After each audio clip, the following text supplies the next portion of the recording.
I am very honored to present to you via Zoom connection Francesca Albanese.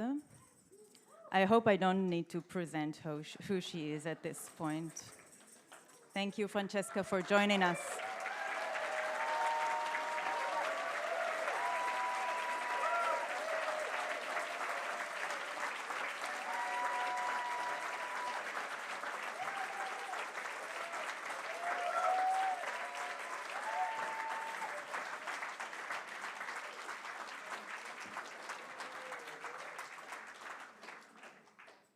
Yes, as you could see, it was 1 second of Italian time, but now I have my computer in charge. Can you hear me better? Oof, so it was worth. So I was saying, I will not debate what Zionism was 100 years ago or what Zionism has represented for many Jewish people. I do respect it very much, probably more than many of you in the room. But what I think we should agree upon today is the fact that Zionism, now more than ever, is predicated upon the destruction of the Palestinian people over even the little that remains of their land. So on the third year of the genocide, when I say truth is fully exposed, is that there are states supporting it militarily, ideologically, politically, states from all over the world because of this ideology. Zionism is an ideology that has penetrated all corners and all quarters.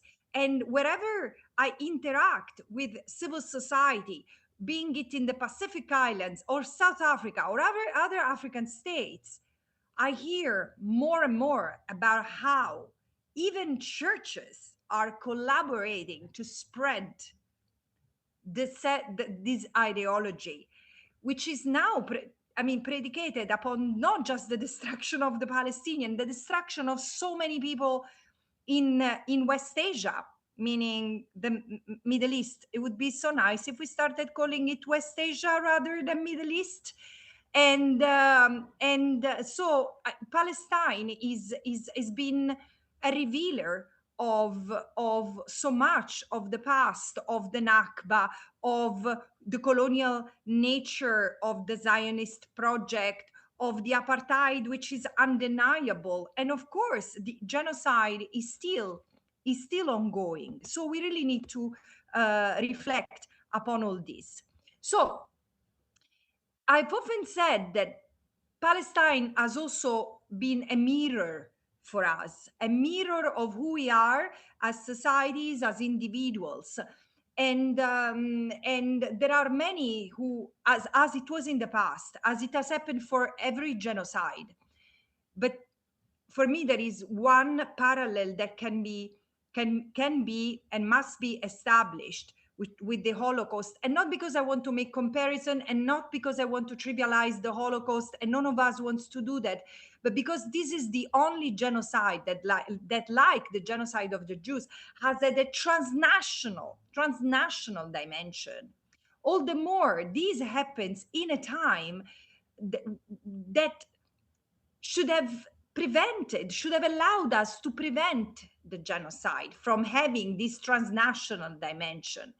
Like it happened during the Holocaust. There was not just the Germans, the Italians, the French, the Austrians, and so many others went behind. Same thing today. So many are going behind Israel in dehumanizing the Palestinians so as to justify this genocide and invisibilize these victims. But this moment also tells us, so it tells us that a small minority of the world population sees what many others, out of interest or out of despair or whatever the reasons, many others are not seeing. But doesn't matter. Revolutions are not made by the majority. Revolutions are made normally by the 3% of the population. And we are more than that. Palestine has ignited a global revolution because this is what's happening right now.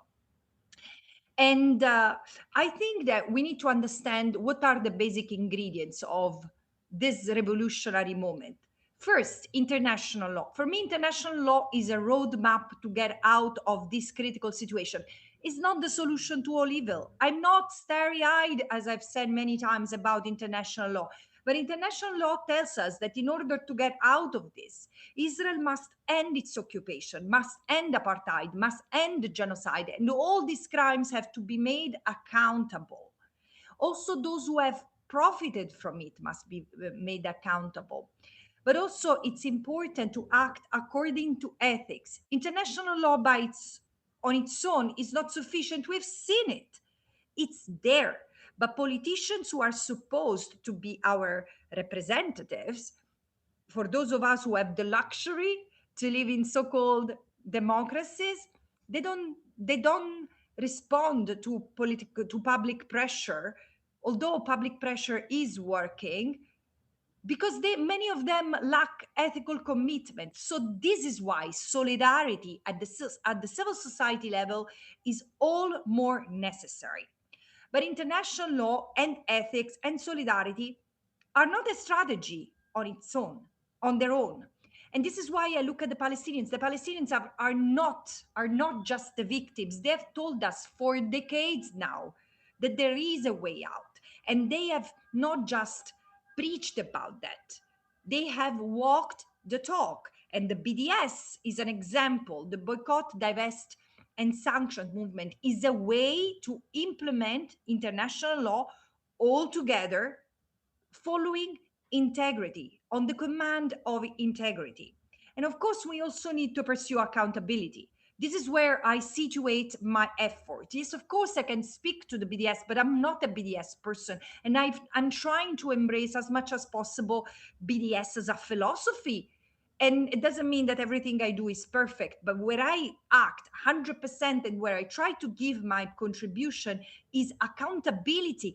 We need to bring to justice those who are responsible for this, and we need to end the violations. This is why, again, I think the legal experts are so important right now, and this is why there is so much repression, including against human rights defenders right now. What's happening to me, to the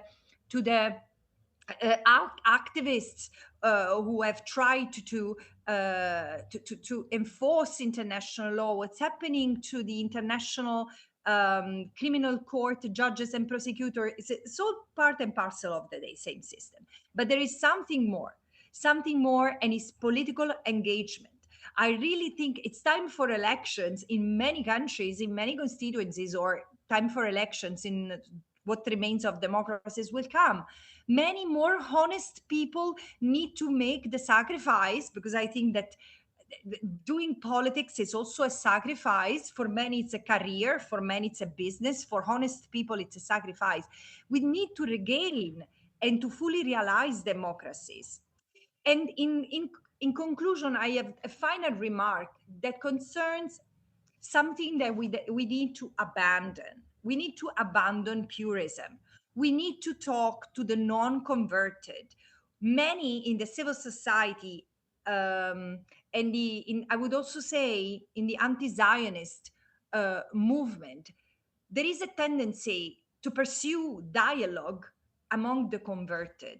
We need to move those in the society who are still in the middle, who do not see Palestine, because if they don't see in Palestine, they cannot act in defense of Palestine, which means also protect Jewish people. Today, defending Palestine means protecting Jewish people, because it's true that anti-Semitism is rising.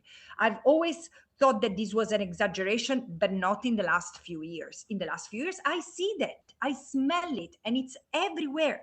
But and Israel with its politics is utterly contributing and driving it. It pains me to see so many Jewish people really refusing to see the Palestinians, as many have refused to see Jewish people before.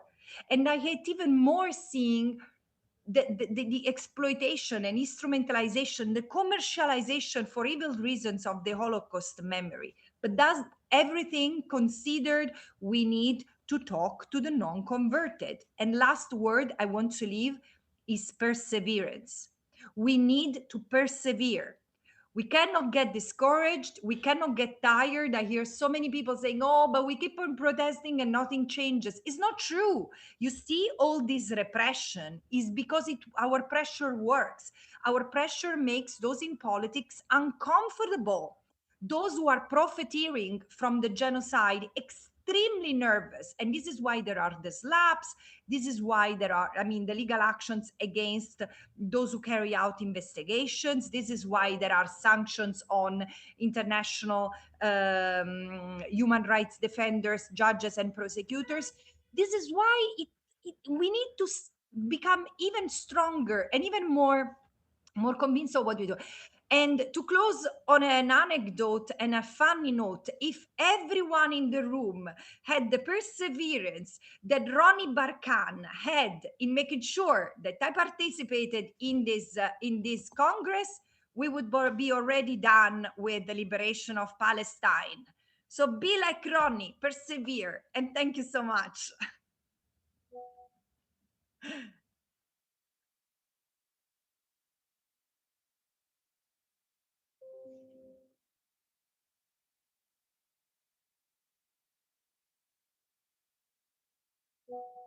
Thank you.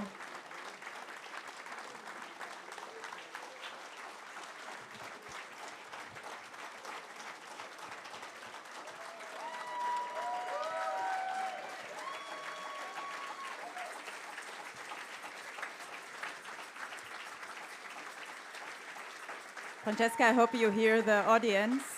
Yes, I hear and I see them. I have goosebumps. Thank you so much. Thank you so much, Francesca. So honored to have you. Thank you for all your work.